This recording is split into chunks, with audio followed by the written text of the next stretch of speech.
Welcome back, everybody, to the Bible Gap. Today I is day 2 of Holy Week. Today, Jesus clears the temple. So, Dawn can get behind that story. A lot of people can. I don't see who couldn't. I don't think it comes down to a matter of what you really believe in. Let's say that you just take it as a story, okay? I I don't see how anyone really. If you have a problem with that, then look, there's something deeper happening there. Well, let's read the passage and then we'll discuss it. So, let's just jump right into it. So, I'm going to read Matthew's version. And Jesus entered the temple and drove out all who sold and bought in the temple. And he overturned the tables of the money changers and the seats of those who sold pigeons. He said to them, "It is written, my house shall be called a house of prayer, but you make it a den of robbers." And the blind and the lame came to him in the temple, and he healed them. But when the chief priests and the scribes saw the wonderful things that he did, and the children crying out in the temple, "Hosanna to the Son of David," they were indignant. And they said to him, "Do you hear what these are saying?" And Jesus said to them, "Yes, have you never read? Out of the mouths of infants and nursing babies you have prepared praise." And leaving them, he went out to the city to Bethany and lodged there. So, yeah, again, Jerusalem, which I could have mentioned yesterday, but we'll probably fill this narrative over the week. This is the second temple that was built. Mhm. The first one was when they came out of Exodus, out of Egypt. They built the tabernacle, which was a tent that they could assemble and disassemble, bring the Ark of the Covenant with them. So that was God dwelling with them, and they could have that relationship with him. That's always been the narrative of the whole Bible, is God trying to dwell with a sinful and rebellious people.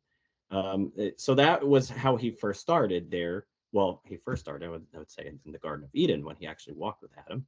But after that, we have the Ark of the Covenant. That got them through Egypt to the promised land of Jerusalem, and they were able to build a temple, the first temple built by King Solomon, and that got destroyed. That was also a prophetic fulfillment due to the Israelites' rebellion, and they just turned their back. Instead of praising God, they acted like the rest of the pagan nations, having multiple wives, being hypocrites, just doing all types of crazy stuff.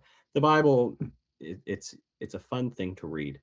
So Mhm. this is the second temple that was built. So its purpose is to bring sacrifice to God. Well, it had a couple purposes here, but this is the dwelling place pretty much. We'll talk about the function of the temple over time. But it was not for people to profit off of others.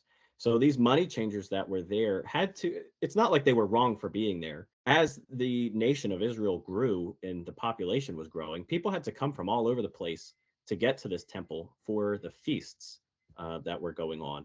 So instead of bringing their animals from their homes to the temple, which could be a crazy long walk, and the animal had to be unblemished. So the odds of it getting hurt on the way there could have been high. So they could have bought the animals there, and they would have to exchange their currencies to buy the animals. So it's not like it's too bad for them to be there, but they were probably charging high prices, making a profit, just seeing all types of crazy stuff. So when Jesus saw this, they're like, "Oh, look what they've done to my father's house."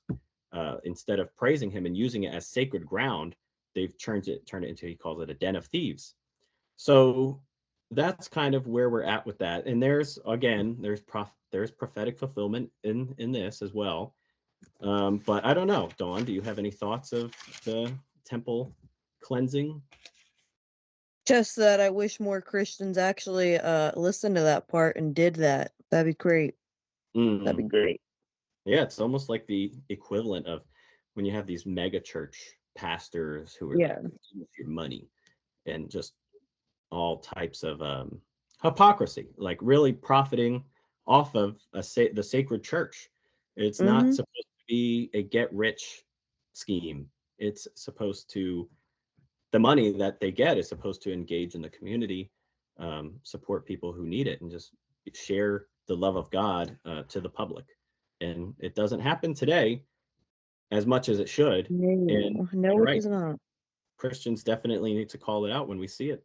So yeah, this was pretty quick and easy. There wasn't, I'm sure I could have gone a lot deeper, but if you guys want a deep overview of these events, I would recommend just watching YouTube videos on these stories, like commentaries. The internet can get a little crazy, so I don't know if I'd recommend everything.